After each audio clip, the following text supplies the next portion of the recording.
वाकडी ग्रामपंचायत मध्ये सकाळी सकाळी डायरेक्ट विमावरून हाणामारी झाली. एवढे भयानक भांडणं झाले का डायरेक्ट मिटवायला लोक आले. पप्पा म्हणे सकाळीच वावरात जाय आणि फोटो काढून ने म्हणे, आपल्या ग्रामपंचायत मध्ये ना फोटो पाठवायचे म्हणे, आपल्या वावरात पाणी गेलंय म्हणून. गावातून चुलत्यांचा फोन आला म्हणे लवकर ये, तुझा पण फॉर्म भरून देतो म्हणे. आमचे फॉर्म भरून झाले. मग गावात गेलो तर पाहतो बाबू एवढी गर्दी, एवढा फॉर्म भरण्यासाठी. नेमकी काय ग्रामपंचायत पावसामुळे जे शेतकऱ्यांचं नुकसान झालं त्यासाठी सरकारनं फॉर्म भरून यांना ग्रामपंचायत मध्ये द्यायला लावले. आता मला सांगा, जे प्रत्येकाला भरता येतील का हे फॉर्म? आणि मुदत दिली 3-4 दिवसाची. काय करायचं बाकीच्या शेतकऱ्यांनी, ज्याला माहिती नाही झालं त्यांनी काय करायचं? हे बा असे लोक आहे ना जागी जागी बसून फॉर्म भरत होते.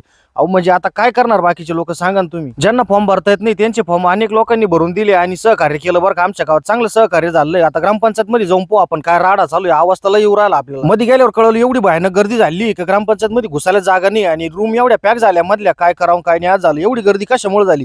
अहो आमचा फॉर्म घ्या, आमचा फॉर्म घ्या, एवढाच आवाज राहिला फक्त. आता लोकांनी फॉर्म भरले पण त्या जीपीएस लोकेशन मध्ये फोटो कसे काढायचे हे सविस्तर माहिती सांगितलीच नव्हती नाही का. आणि त्याच्यानंतर तुम्हाला सांगतो काही लोकांना ना जीपीएस ऑन न केल्यामुळे हा घोटाळा झाला एवढा. शेतकऱ्याची झालेली नुकसान या छोट्या फॉर्मवर भरून द्यायचं सरकारला पटतं का? लाजबीज वाटत काही पर. सोयाबीन मध्ये तुडुंग पाणी भरलेलं, ऊस तुटलेले मोडलेले, काय करायचं शेतकऱ्यांनी? आणि त्याच्यात हे फॉर्म भरून घ्यायचा. अहो फॉर्म भरून पैसे रिटर्न येणार आहे शेतकऱ्यांचे? लाजबीज वाटली पाय राव खरोखर. पैसे रिटर्न आले तरी किती घेतील? एकरी 10,000 रुपये 20,000 रुपये. तेवढं तर खर्च झालाय फक्त शेतकऱ्याला. काय करायचं काय नाही शेतकऱ्यांना.